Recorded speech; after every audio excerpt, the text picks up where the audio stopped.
Hello, we're live. Welcome in. It's just a stream. We're just hanging out today. Come on in. Make sure you can hear me. Make sure you can see me. Thank you so much for joining me. We haven't done one of these in a while.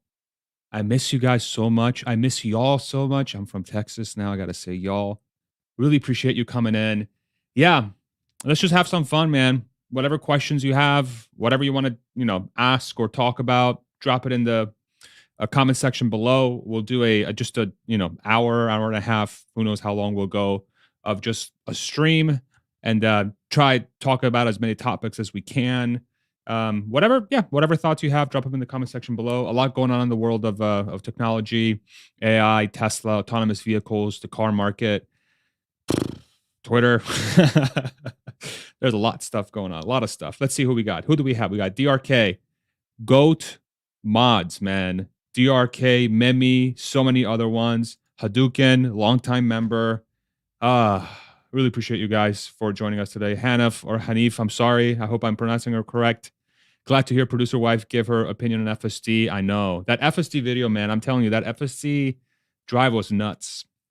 It was it was quite eye-opening for me. I mean, I was the kind of person that, because of where I live, sort of the suburbs of Austin that we live, a lot of the driving we did was certainly there's like weird highway, but not drives where they were double wide, separated by a median. It's not really a highway, but the speed limit is like 55. And so it was a navigate on autopilot stack on what should have really been FSD. And so I really just didn't use FSD nearly as much as I should around my area. But now that they've done single stack, I can use it all the time. And boy, has it improved dramatically, not just in the city, but just in all situations.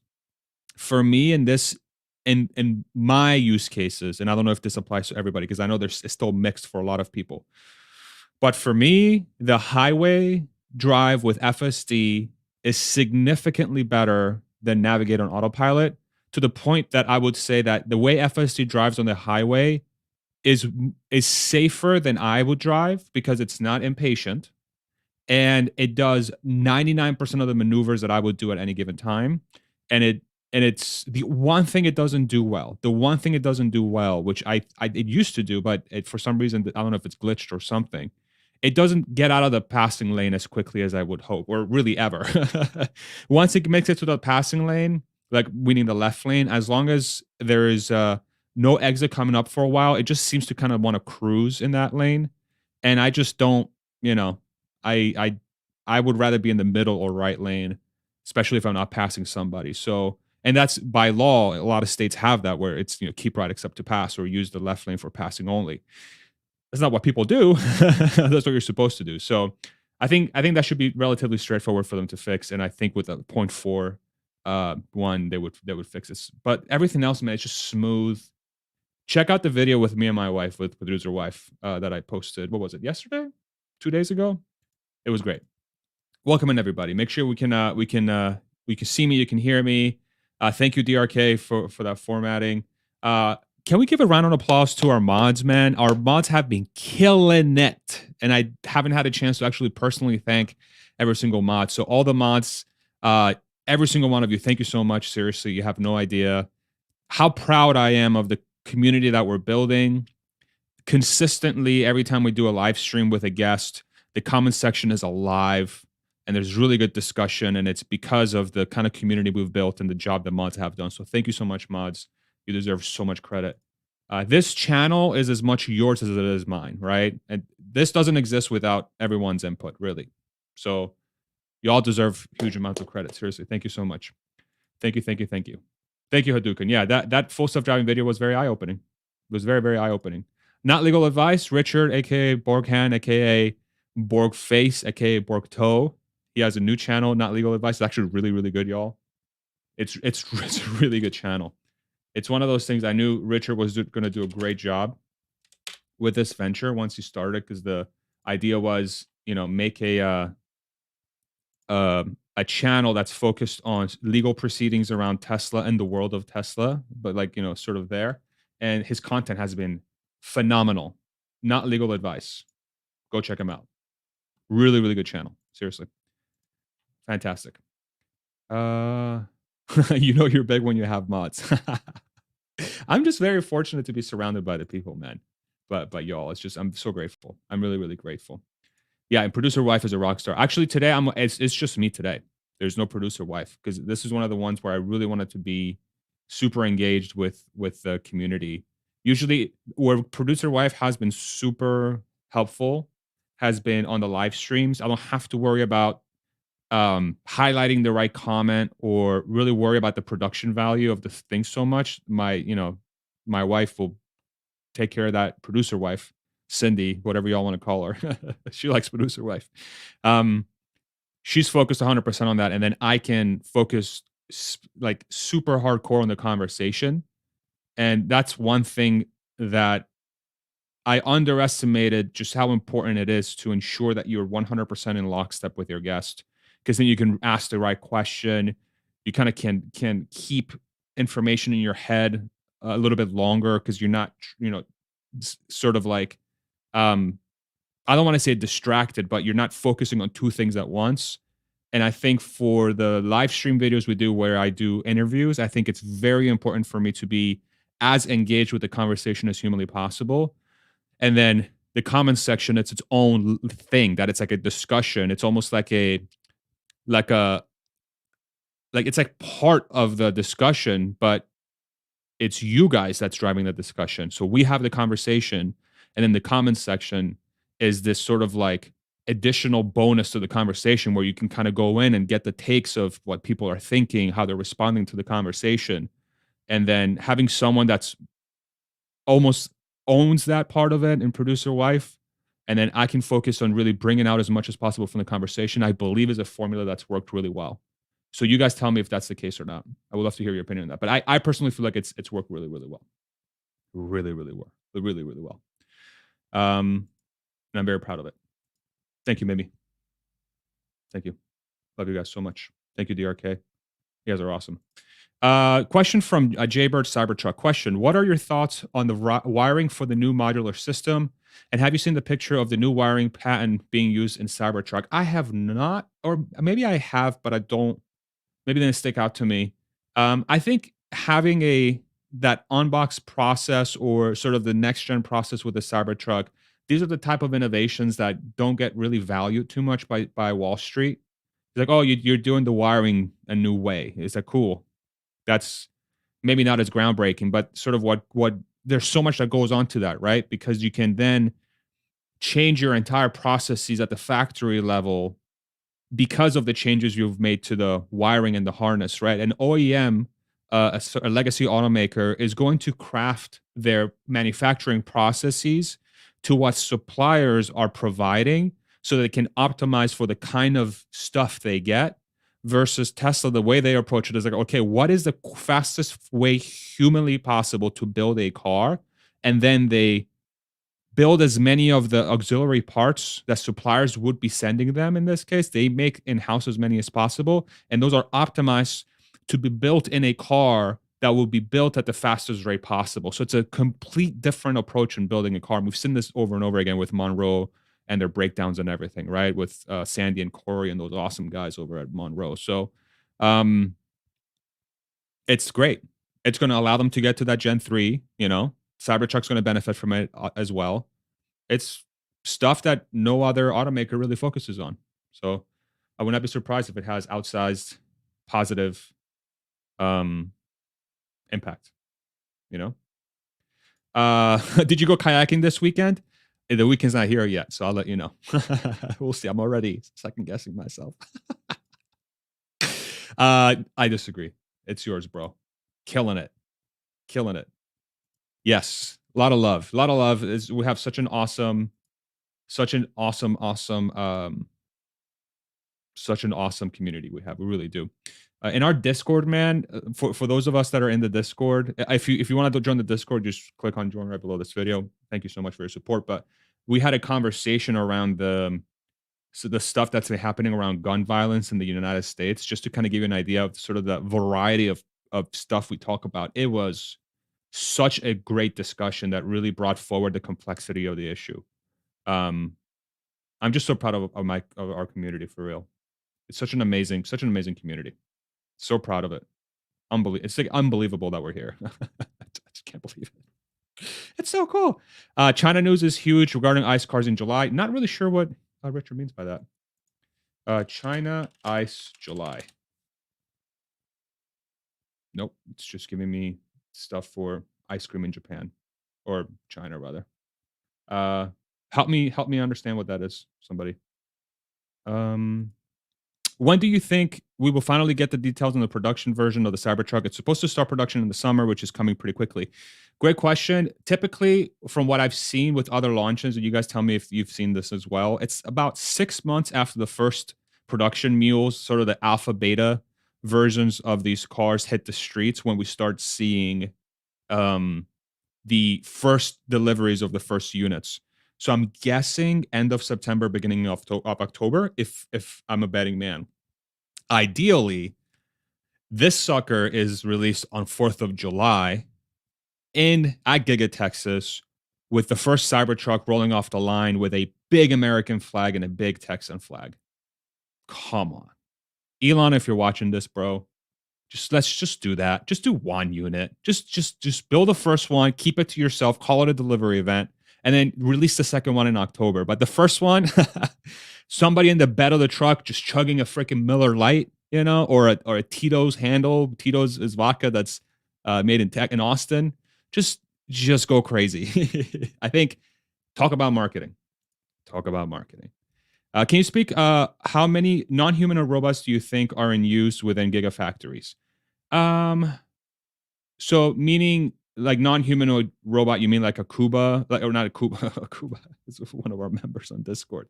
You're talking about I forget, I'm blanking on the name for him, but like the arm ones, right? I'm not really sure how many. Um, Probably as many as and like other car manufacturers, hundreds. I'm not really sure what the number is, but maybe somebody in the comment section knows better than I do. Efficient strategy gaming. Thank you so much for the super chat. $5 super chat. Appreciate you.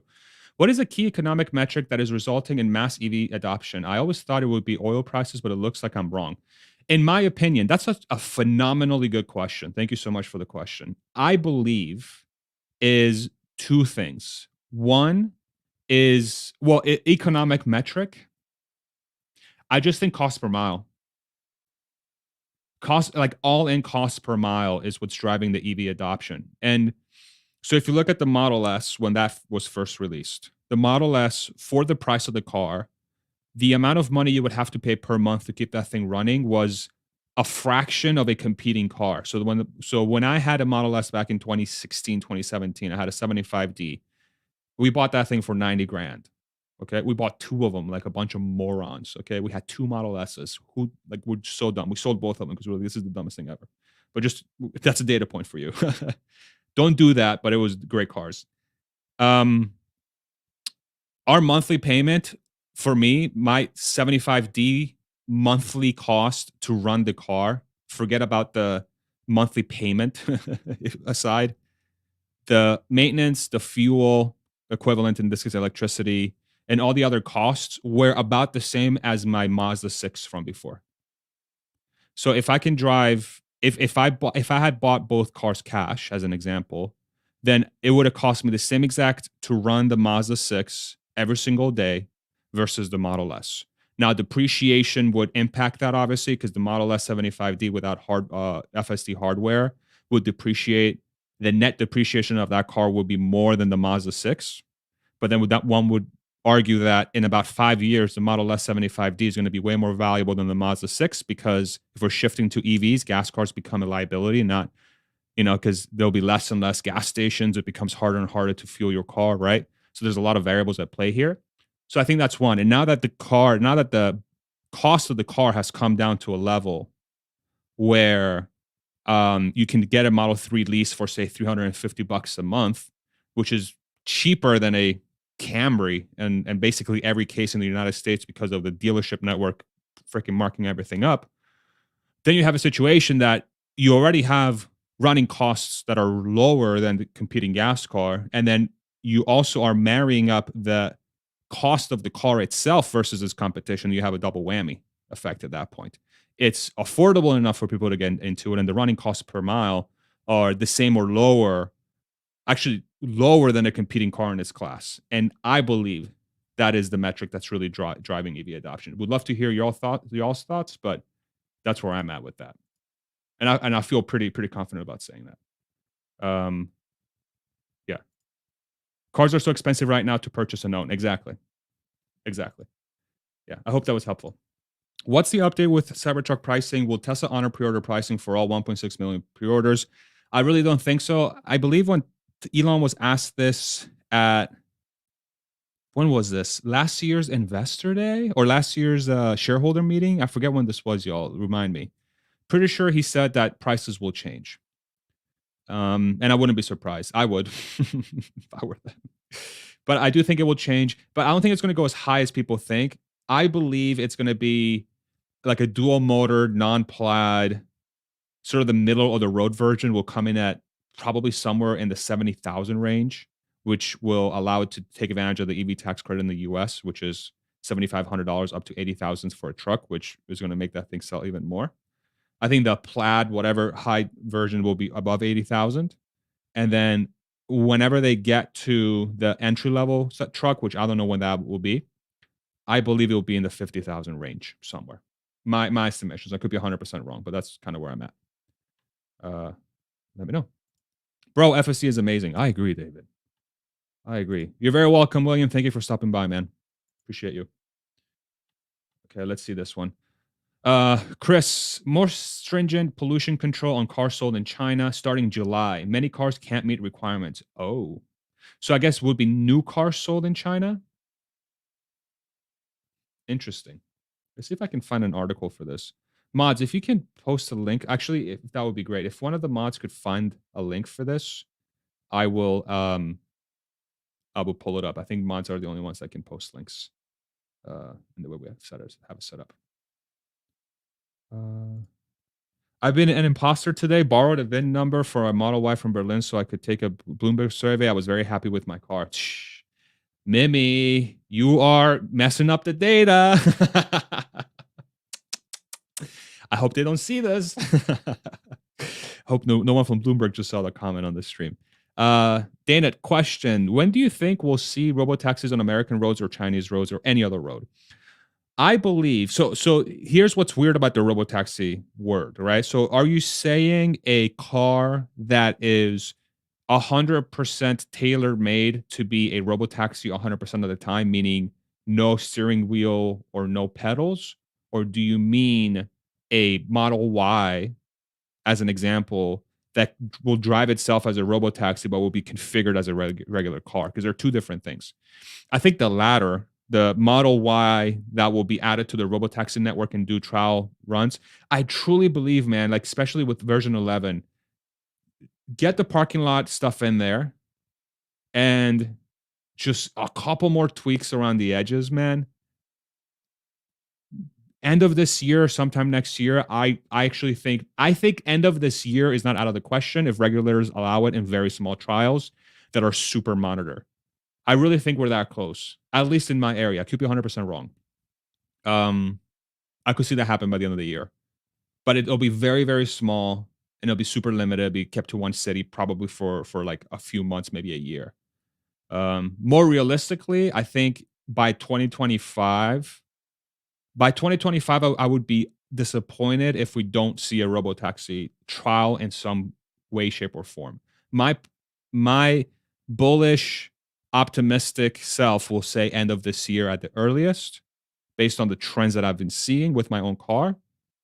My realistic side, which is still pretty optimist, will say by 2025, the earliest. Thank you. Do you think when all car driving FSD, it is easier for the software because of human error? 100%.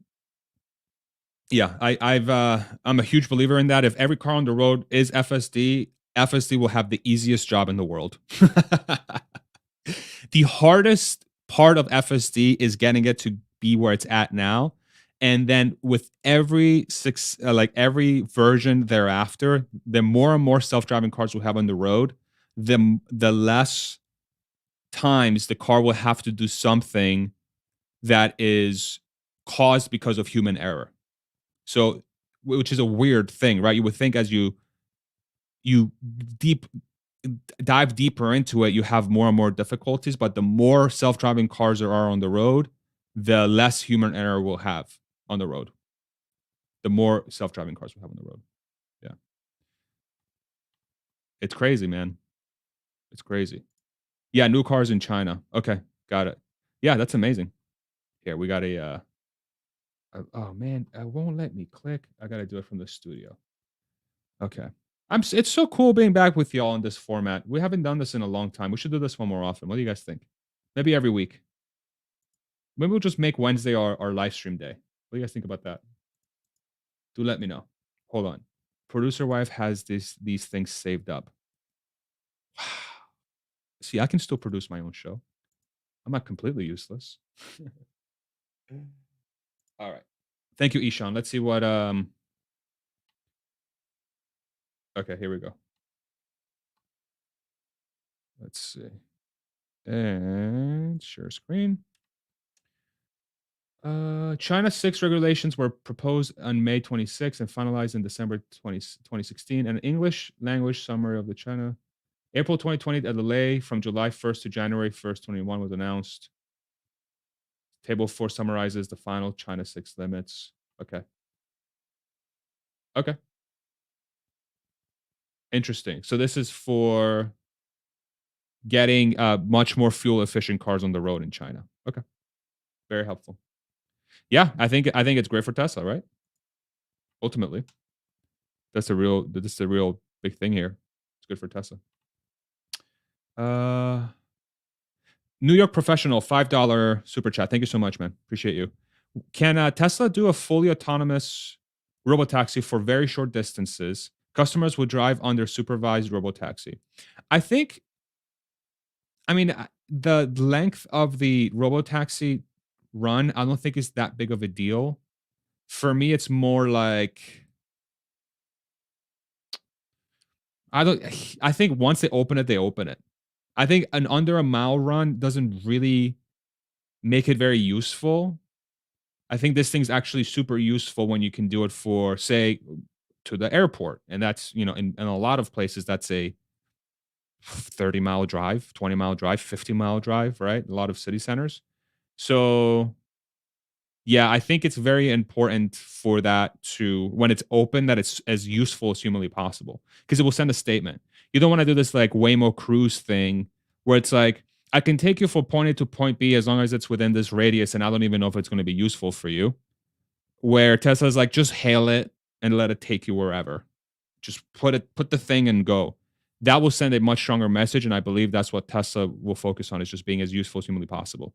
They could do that for like a very small trial run, let's say, but I just don't think that's what the trial is going to be. The trial is going to be everybody in Austin can now, in Austin, in a 40-mile radius from the city center, which is basically every suburb in Austin area, y'all can go anywhere in this area, and that's basically 99% of the driving that happens in this area anyway. I think that would be much more impactful.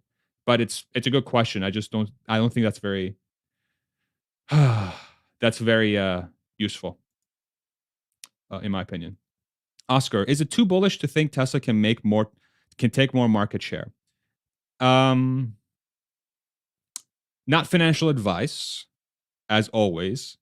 I think the Gen 3 compact car with autonomy hardware will take more market share than the Model Y and the Model 3 did in their own respective classes, in my opinion. I'll just say that. My opinion. I don't know. And I can tell you why. Should I tell you why? I should probably tell you why. When you have a cost per mile with a electric vehicle that's $25,000 with the EV tax credit in the United States, that gets a lease payment with zero down at 6% interest ish of $250 a month. Just a lease with zero down. You can get a brand new Tesla lease for $250 a month.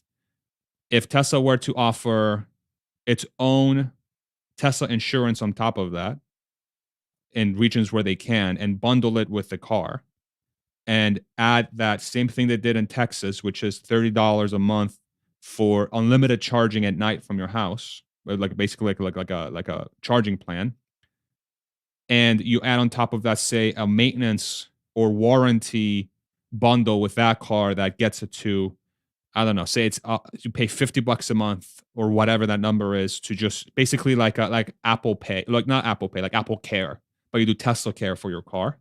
Basically, anything that happens to the car, we got it. Even include tires in there if you want. The net price, the net all-in price for that Tesla would be like $400 a month. And then that will come with autonomous hardware where you already can have access to a car significantly better than anything else in its class at $400 a month, all in. Like every single cost you could ever think of with your car is all included. And then at any point, you can turn on the full self-driving stack that says, yeah, for this month, I want to use full self-driving. You pay, I don't know, $200 a month or whatever additional. And then you have just entered into the most luxurious type of driving, which is not driving in a thing that has the best entertainment offering of any vehicle ever, with that screen and the sound system and the interface and everything and the connectivity. You have now entered that state of the art experience for $400 a month all in. Why wouldn't you take that deal? My opinion. Y'all tell me if I'm thinking about this incorrectly. I actually I have a lot of conviction about this thesis. It just feels like a complete no-brainer, and Tesla will be able to do that profitably, at least in the United States and really everywhere else. Just kick it up a little bit because of the lack of EV tax credit. You know, maybe an additional $100 a month or something. No other car maker offers that, and the amount of value you get for that money is completely insane. And Tesla will do it at a profit, like at a profit higher than any other automaker. They'll have the lowest cost per mile with a profit margin that's higher than anyone else. How do you not take more market share than you are now when you have that formula, right? And then extrapolate that out to 2030 and then see if competition will follow them along to that point. What competitor that exists will have the scale, the knowledge, the expertise, the talent, the supply chain, the raw materials secured, the vertical integration, the in-house insurance, and the ability to offer a car that will barely break and offer your own plans because you have all the data you need to make it as profitable as possible for you. What other thing exists that will be able to do that by 2030? I don't see it. And so when they say 20 million cars per year production, there will obviously be demand for it because of that formula I just outlined. Tell me if I'm a moron. I would love to hear. Anyway, I'm as you can see, I'm quite passionate about it because I think it's a no brainer. If I'm a regular person, I don't know why I don't do that, in my opinion. Eric, question: what are your thoughts on the first use case for Tesla bots? Some theories are thinking Model SX production support. Yeah, I do think the first use case for a Tesla bot will be in the factory in some shape or form. You know, just carrying freight from one part of the warehouse and or factory to another, or maybe they'll use it in the distribution network for parts distribution for service centers and body shops and stuff. So I could see that being the first use case. Yeah, and I don't think it's there yet. Yeah, I don't think it's there yet. I saw the video. I saw parts of the video with Scott. I believe he was on Dr. Know-It-All's channel, or was it on Herbert's channel? I believe it was Herbert's channel, where I think there's a hypothesis, and you can hear my dogs. They've seen that channel, that video as well. They have a hypothesis that the Tesla bot is already being used. I don't think so, because if the Tesla bot makes one mistake in a factory environment when it's not being fully supervised 24/7, I think it will cause a situation where the line could go down, and the last thing you want in manufacturing is your line going down. And I don't think that Tesla bot is there yet. So, my opinion, I could be wrong, but soon enough. Soon enough. No moron, it's a no-brainer. Thanks. Jaybird, the biggest barrier, Super GT, shout out. The biggest barrier to EV adoption going forward will simply be knowledge. The general public is not as knowledgeable, so many simply won't know what they're missing. Yeah, for sure. Until, like GPT-4 style, Everybody's like, dude, did you know you can download the Tesla app and hail a car and we can go downtown for like $10 versus paying $60 for Uber? Let's do it. That will be the moment that it turns over. It's sort of that. I think Tesla is at the point now, or it's getting to the point where they're no longer going to attract a customer base because of prestige or how cool it is. It's going to be a no-brainer decision based on the economics of that technology. And I don't think a lot of people are grasping that. The For this decade, that's going to become Tesla's greatest strength versus any other competing product. It's going to be that formula. How much money am I paying to get what I need from this product? And because of Tesla's scale and their supply chain, they are in a prime position to capitalize on that. As everyone else has had to increase their prices to keep profit margins for the last 5 years, Tesla is going to be lowering their prices and retaining the same profit margin and potentially even increase it because of the software side. And they have the scale. They have the scale to do 2 million, 3 million, 5 million, 8 million, 10 million, 20 million. They will have that scale moving forward. With the Mexico purchase, you think about the land area that they've purchased so far and extrapolate that out to how many units they could produce on that land. Fremont is 650,000 units right now. Shanghai has enough land for 2 million. They're at 1 now. They're expanding it to 2 million. Berlin is at 500,000, expanding it to 1 million. So that's 3.5 million. Austin is on 1,700 acres, will be 1 million at the current one, significantly more than 1 million, say 2 million once that's fully built out. So that's 5.5 million. You put Mexico, which is going to be at least 2 million based on the footprint of it, same as Austin, that's 7.5 million. Tom Zhu said they'll be building a parallel factory with Mexico that will be about the same size ish. That's another 2 million. That's 9.5 million. So Tesla has already secured the land area for 9.5 million cars. They'll, of course, have to put the freaking factories on that land area, but it's secured. They have it. Like, yo, we're here. If we wanted to build the thing to get to 9.5 million, 10 million units per year, we will. And that, of course, takes time. And we can argue, will it take 2 million, 2 years? Will it take 5 years? That doesn't really matter to me so much as when have you secured the land area and the factory to be able to get to 20 million units per year? And there's no one else even close. Tesla has already secured enough land area for factories that will mirror the same production capacity than the largest automakers today, right now, in Volkswagen and Toyota and GM to an extent. These guys are doing 10 million a year. Tesla has already essentially secured that land to get to those levels. They have to expand and they have to build the factories on top of it, but that's already secure. So it's already part of the plan. Like, they're actively working towards that. So they're already at 10 million. They have 7 years to get to 20 million. That's how I think about it. And that scale is going to allow them to get that cost super low. So I hope I'm not ranting. I should be convicted. Did I say? I may have said convinced. Maybe I said convicted. Shout out to Richard for his amazing humor. Who likes Not Legal Advice's humor? I think it's a 10 out of 10. What do you guys think? Or like a 69 out of 50, It's really good. Iceland would be perfect. They basically have one big road around the island. For full self-driving, that would be dope. I keep being told about Iceland and need to go visit it. I have to go visit it. Ranting, yes. We love your rants. Thank you.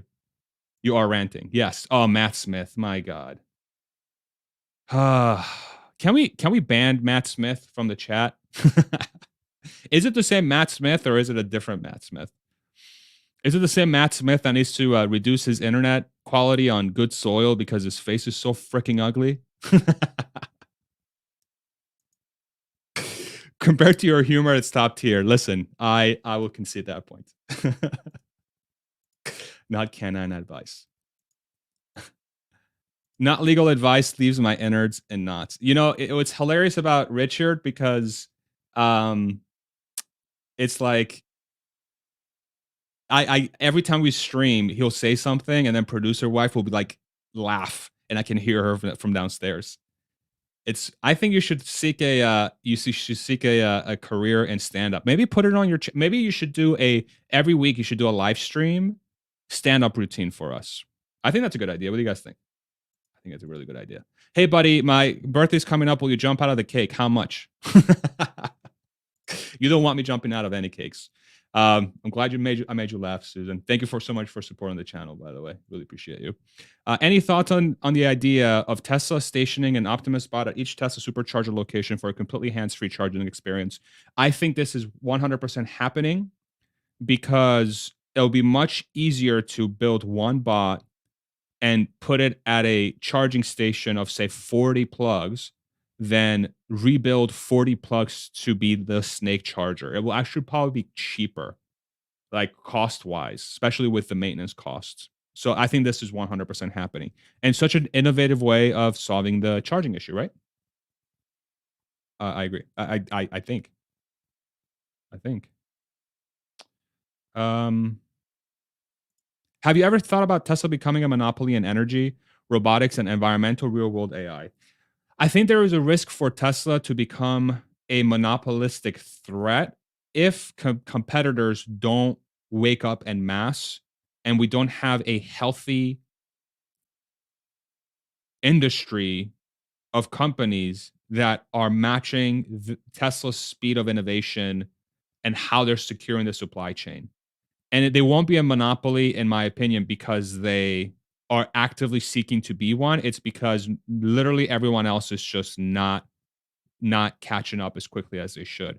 And I think there is an argument for the FSD stack to be monopolistic in nature at some point if no one else is able to solve the real world problem of like artificial intelligence as far as being able to, the vision part of the equation. If that really becomes the true solution, Tesla is by far the farthest along. And I think there is a chance it could become something like akin to the seatbelt, where back in the day, we've talked about this many times on this channel. And by the way, everything that I say is stuff that I've learned from other people. So I think that's what all of us are anyway. I think there's a bigger argument for that being the case than Tesla having this huge moat that no one else is going to be able to break. I think at some point it's going to be so damn useful and such a lifesaver in the long run that any car that doesn't have the technology will not be allowed to operate on the road. And the question becomes: is Tesla the sole provider of that software? Or will somebody else step in? But I think one thing that is for sure is that it's deflationary in any way, in sort of any of those things. If it does become monopolistic, I really do think, or near, like it becomes really, really big, I think it will just lower the cost of those things dramatically. And that's why I view Tesla as sort of like a deflation force on a lot of technology. So it's deflation for transportation and it's deflation for robotics if they get the Tesla bot done, and it's deflation for energy generation and storage. And this is great for people, right? Because that's more access for all of us to these technologies. I think. I would love to hear your thoughts on that, but that's what I think. Thanks for the question. How did kayaking go? Don't know yet. It's this weekend, maybe. I might chicken out. Who knows? Who knows? Oh man. What other questions do you have? Let me know in the comment section below. Brian, what's life without a good rant? I agree, man. I rant a lot. If y'all were here with like my wife and I in the kitchen, some days I'll be like going for an hour and a half on stuff. And then she's just like, by the end of it, she's like, can you just stop? She calls me, she tells me I'm gonna be like one of those like old men, that's just like just rants about stuff all the time. I'm already there. So I think I'm getting it out of my system so that by the time I'm, more experienced, I'll just be, I'll be at peace. Get off my lawn. Salmon, hi Farzad. Are you all in on Tesla? 100% of my stock is in Tesla. I do have real estate as well and like a tiny bit of Bitcoin, but most of my 100% of my stocks are in Tesla. And I would say like 60%, 70% of my net worth now is probably real estate. I haven't done the math in a while, but hopefully that's helpful. Trust me, you don't rant as much as I do, we should have a rant off. I've always said producer wife is a hero. Listen, producer wife, as she puts up with a lot of my stuff, but here's the deal. If y'all saw the self-driving video, the version 11.3.3, it's not a one-sided street here, y'all. Like, I put up with some stuff, and there were a couple of things that happened on that video where I was getting blamed for stuff that I wasn't even doing. It was the car, and she knew that. And her default thing was, "Oh my god, what are you doing?" And I'm like, "It's the car." And then she's like, "Oh yeah." So she's an angel, but she's not the. No, she's an angel. I'm kidding. I should probably stop now. When will I be able to buy a 911 on the used market for 10K? Probably never, because I think Porsche 911s will become, I mean, they're classics already. I think there are certain gas cars that will forever be like very, very valuable. And actually, I've started building um, like a list of all the gas cars that I would buy that I want. I want to build a garage of like classic, what I would consider classic cars, right? And let me actually share with you what it is. Let me answer a few more as well. We're going to be here for a little while longer too. Don't worry, I'm not going anywhere. I'll share you that list here in a second. Where is it? Let's see. ICE car collection. So I'm gonna try to get a Honda S2000, a Mazda Miata, a Jeep Wrangler, like one of those. What is the YJs? The two-door manuals. None of this automatic four-door crap. Great cars, but I don't want that one. A 911, a Porsche 911, but it has to be manual. It has to be manual without those weird headlights that it had. That was kind of like weird. It wasn't like circular. It was this weird like shape. I don't want that one. I want like the circular ones. A Ferrari 458, which we're a long ways away from that one, and we're even a longer way away from a Pagani Huayra. So I want to get those 6 cars in the garage somewhere, just to keep it for myself, because I think those are just beautiful, awesome cars, at different price tiers that I think are dope. Super, super dope. Are you living off your investments? Yes, I am living off my investments. And yeah, and this honestly, this YouTube channel, what's been really fascinating about this YouTube channel is it's sort of turned into a legitimate income stream too, which has been, I wasn't really built it with that intention in mind at first, but to be completely transparent, it's a legitimate source of income. And if you've ever wondered about if YouTube is a legitimate source of income, I think if you really focus on bringing value and reinvest as much as you can into the channel and really just be treated as a profession, I really think a lot of folks would be quite successful with it. Um, yeah, yeah, I know. Thank you. At least somebody is keeping me in their thoughts in respects to producer wife. Breakfast pizza question. No better kind of pizza. What do you miss the most from your days working at Tesla? I would say being surrounded by the smartest people on earth, like on a daily basis, working on really hard problems. Um, it's a certain type of stimulation that's very hard to replicate anywhere else. It's like addicting. You get a dopamine. I can't even say the word. You get a hit of that whenever you complete those really tough challenges. And because Tesla has a knack for just bringing in the best talent that one would be able to think of, honestly, I think they become, you have this sort of formula that you're surrounded by these people and you're just constantly solving problems that seem impossible when you get it done. That's super dope. And I really miss my friends. Yeah. I keep up with them as often as I can. I actually got to hit up one of my buddies. I haven't hit him up in a while, but yeah, the people, which is weird, right? Because when it most comes to like, what was your favorite memory about a job? It's the people. Ultimately, the longer it goes, it's the people. It's the people. Yeah, good days. Would I go back? Probably not.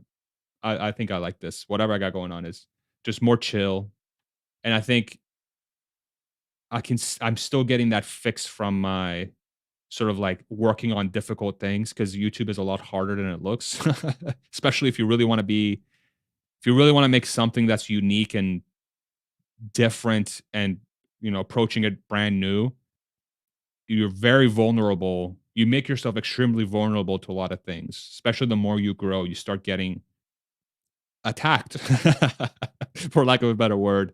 And that can be quite challenging, but that's like 1% of it. The rest of it is like ensuring that you're always trying your best to be as honest and as vulnerable as possible, focusing on building a community. Um, when you mess up, you make the correction. So you like overcoming that resistance about, well, if I make a mistake on camera, or if I do something stupid or I say something stupid or look stupid, then people are not going to like it. They're going to make fun of it or whatever. I think that's a big wall that you have to constantly break through so that you can get to the next stage of that learning. You don't really get there unless you do that. So I live in discomfort 40% of the time with this thing because I'm constantly thinking, okay, is this going to work? Is this going to work? Is this going to work? Am I being too repetitive? Am I doing this too much? Am I doing that too much? What should I do next? What should I not do next? Right. So I'm constantly thinking about that stuff. And it takes up a lot of my mind. Like I'm at a point now where I'm kind of like probably burnt out, to be completely honest. Uh Cindy and I are going on vacation beginning of May to try and sort of disconnect for a week. But I found that if I'm home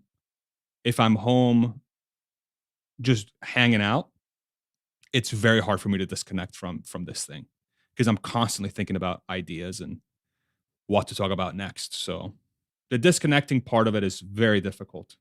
So yeah, just to give you guys a little bit of insight. Um, another rant. Look at that. Julie, wow. Question: how about you interview someone with Hertz so we can understand that dynamic? Great suggestion. If I can get somebody from Hertz, I'll definitely do that. What's the picture behind you? Cyber RV concept? Yeah, it's actually a picture from Dave Lee's Twitter. He did a what is it, Midjourney AI thing of the cyber van, what a Tesla cyber van would look like, and I think it looks dope as hell. So yeah, that's what that is. What are your thoughts on Tesla App Store? I think it can be a demand leverage. I mean, I think once Teslas drive themselves everywhere, this is a no-brainer concept. Yeah, it's a no-brainer concept, and I think it will do a lot of good things for Tesla long term, for sure. Uh, Here we go. Airborne. Hi, Farzad. I'm glad I saw your stream. I wanted to say thank you for videos and tips. I'm a grad student. I'm currently in the interview process of Tesla. Congratulations, dude. Kill it. You're very welcome, man. I hope it turns out exactly how you want it to turn out. And I think as long as you try your hardest, you increase your chances drastically for that. So congratulations, dude. And thank you so much for the kind words. How do you keep yourself sane since you're not doing a 9 to 5? That is by far the most challenging part. It's such a stupid first world problem that I get to wake up every single day and do whatever I want. And there is a constant battle of, am I doing the right thing? Am I doing the right thing right now? That happens a lot. I don't know if I've figured out how to keep myself sane because producer wife is constantly telling me to sort of ensure that I'm disconnecting and taking a break and resting and stuff. And that's very hard for me to do. I just think I'm wired to always be engaged in doing or building something. And that's why this YouTube thing's so fun for me because I feel like I'm building something, The jury's still out if it's valuable. You're here, so I'm guessing you find it valuable. And I'm deeply appreciative. Like I really, really appreciate. I really do. I really, really appreciate that. But it's a challenge. So yeah, I don't know what to do. I've started working out as of 3 months ago again. So I go to the gym 4 times a week, trying to put on some muscle on this lanky ass frame. So that's been really nice. Very, very nice. I try to get at least 8 to 9 hours of sleep. I try to eat as healthy as humanly possible. Obviously I don't succeed on that as much as I should, but I really try. Yeah, just the basics, man. Just the basics. We'll see. We'll see where it goes. We'll see where it goes. What other questions y'all have? For the App Store, I was thinking more about the Uber app, delivery nurse, etc. Yeah, I'm not sure I'm following your question. Maybe help me understand it better. I'm thinking App Store is when you get into your Tesla, you're able to just, say, do the Hulu app or do a Tesla specific app that you can do on their cars or something. That's kind of what I'm thinking. So, try starting a hobby that isn't tech focused. I've tried. So that's what my guitar is. And that's why I've been, I posted that Metallica cover not too long ago again. That's sad but true. What a banger of a song. um, Yeah, I play chess as often as I can. I've been playing chess basically every day, but what happens is by the 4th game, I make such a stupid blunder and I just rage quit. I think I have, like, an issue with, perfectionism in a way. I think I really have an issue with, like, if I don't do something perfectly, I get really frustrated, and then I beat myself up over it. I was actually listening to um, a podcast with Joe Rogan and, what's his name? Peter Attia. I forget what his name is. They talk about that. It's a fascinating listen. It's the latest Joe Rogan podcast. I highly recommend it. Have you take about done of the regression in FSD? I've noticed some in 11.3.3. I honestly, to be completely honest, in my area, my neck of the woods, I've seen zero regression in FSD. I've just seen a step change in performance. My personal experience. Um, yeah, yeah. How far down the rabbit hole are you for Bitcoin? Did you buy because Tesla did earlier? I've had Bitcoin since 2020-ish, 2019. It was because I felt that it was I have a lot of family in Iran, and Bitcoin is a legitimate alternate form of currency because the economy and the currency there are so unstable. And I saw that there was a legitimate use case for it, in especially in nations that don't have stable governments and stable currencies. And that in itself told me, it's like, okay, this thing has potential. Like how it's like literally like people can just exchange currency at any time. I think that in itself is very powerful. Yeah. So that's where that's why I invested in it. Spot on, brother. Freedom money. Yeah, that's what it feels like. It's pretty cool. It's very cool technology. Are we expecting more Giga announcements at next earnings or at a later date? Great question. So next earnings is April 19th, which is about 3 weeks away. Um, yeah, there could be an announcement for the next Giga there. It might be, I wouldn't be surprised if maybe once Mexico breaks ground is when we'll get the next announcement. But it could be announced at the earnings call. We'll see. Crypto is rat poison. The only one I really understand is Bitcoin. The other ones I just don't understand. I don't know why Ethereum's better than Bitcoin. I know they have these contracts, right? These things that you can set up rule-based things that move tokens around based on people achieving those thresholds or whatever. But why wouldn't you be able to do that with Bitcoin, right? So it's interesting. How is your Persian? It's dog poo poo. Very bad. I can understand it well, um, like pretty fluently, but I can barely speak it. I can't write it and I can't read it. Hala shama chatore is basically my best sentence, which means how are you doing in Farsi, aka Persian. Um, if I recall correctly, you mentioned in your video that to hit 20 million cars per year, we need 5 more gigos, right? Yeah, from the math that I did earlier in the stream and sort of my previous videos, if you assume that all new gigafactories from Tesla that will be announced are 2 million, not including the one that will be announced once Gigafactory Mexico breaks ground, which Tom Zhu pointed to, that there are already about 9.5 million production from the land area that they've secured for each one of the factories they've announced and the one they'll announce after Mexico breaks ground. And if each factory from that point forward is 2 million units per, then it's 5 more, right? 5 times 2 is 10. 10 plus 9.5 ish is another 10, and 10. That's 20 million. Maybe an additional one, maybe 6 more, but it's not as far as I think some folks are saying. Yeah. Question: will any Tesla with FSD have an emergency mode to take you to a hospital when you are having a heart attack to a pregnant woman going into labor? I'm sure of it. I mean, I'm sure it's going to be as easy as, it might recognize the. Excuse me. Whoa. Excuse me. It will recognize the stress in the person's face, or the sort of like the stuff they're saying as a distress signal, and then it will either take them to a place based on the command that the person says in the car, or how they look, or maybe some other thing. But yeah, yeah, I'm sure that it would be able to do that for sure. Any thoughts on Tesla doing some sort of hybrid tiny house RV concept? It could touch on vehicle, battery, solar, HVAC. It seems like maybe a middle ground on building homes. I believe that Tesla could very well get into the house side of the business if they wanted to, which optimizes for solar roof.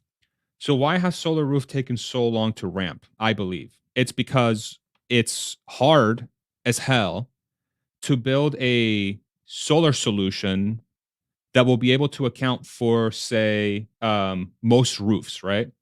And most roofs are custom. They have angles that are unique. You have home builders that are kind of crank out the same model, but they have different configurations of it. But the variety of roofs, at least in the United States, is quite massive. And so you almost have to do a one-off build for every solar roof, for those things.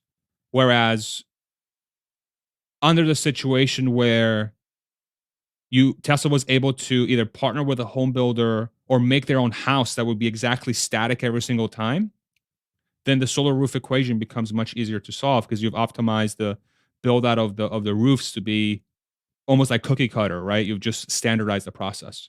So under that scenario, I could see that happening personally. Personally, y'all tell me if I'm going crazy on that or not. Okay, what do we got? What's next? What's next? Why do you think it's taking so long to cover the roofs of gigas with solar panels? It ain't because they can't afford it. Supply, maybe priority, right? Companies have priorities, and maybe they've just they have some priority stuff. Might be supply of the solar panels. They're prioritizing it to sell them versus putting it on the roof. Could be a variety of a bunch of stuff, but um, yeah. Okay, let's do a couple more, and then we'll call it here.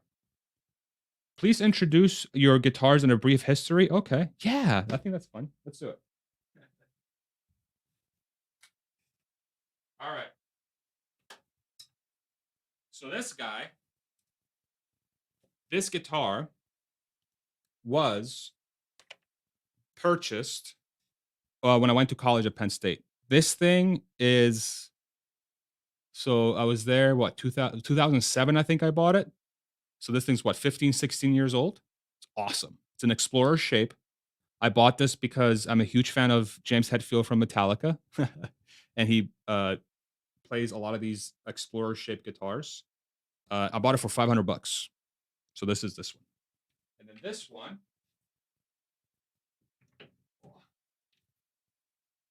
This one I bought last year. This one is a Jackson.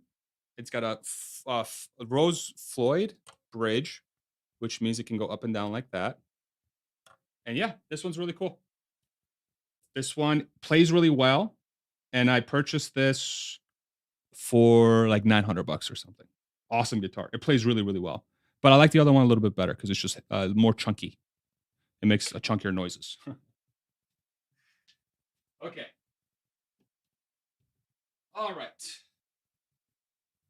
All right, let's do one more and then we'll call it a day. What do you guys think about that? Yeah? Dun, da, da, da. Bye, Mimi. Thank you so much for stopping in. Appreciate you very much. Thank you. Let's do one more. Who's got the last question? Who's got the last question? And has anyone in the community done a deep dive on Panasonic's business? I made a small investment there 10 years ago, thinking it would be a smart pick and shove play for Tesla. It hasn't been great. Yeah, Panasonic, I haven't really done a deep dive on that. I think Panasonic is sort of probably high volume, low margin, if I were to think about it. And I think that kind of business model, you know, I don't know how much more room it has to go. I think Tesla and Panasonic are two very different kinds of companies, but I'd love to, if anybody has any deep dives on that, I think that might be very, very helpful. Yeah. All right, let's end up with this one. What's your bull number for Q1 deliveries? My bull number is 440,000 deliveries, 445. I think they'll probably come in at like 430, 435. Probably closer to 430 if I were to guess. Um, we'll see. We'll see what they come out with. It'll be in about what 4 days on Sunday, 4 or 5 days. So I'm excited to see what numbers they report. So, anyway, I think we should end it there. We're exactly 1 hour in. Awesome. Well, I'm gonna do this every week, man. I really love getting back and really connecting with the community and just hanging out with y'all and just having a really good time. I just love you guys so much. Thank you so much for stopping in. If you want to see more from this channel, subscribe below. If you want to join our private Discord, join. If you want to have access to member-only content on Fridays, you can join below as well. And thank you so much. I hope this was fun. And yeah, I'll look to do these every week. I think it's just really cool to connect with y'all as often as possible. Thank you guys. Love you. We'll see you in the next one. Oh, I got to do this video like producer wife always does. Okay, here we go. Wait, how do I do this again? Uh-oh. Okay, here we go. Thank you guys. Bye.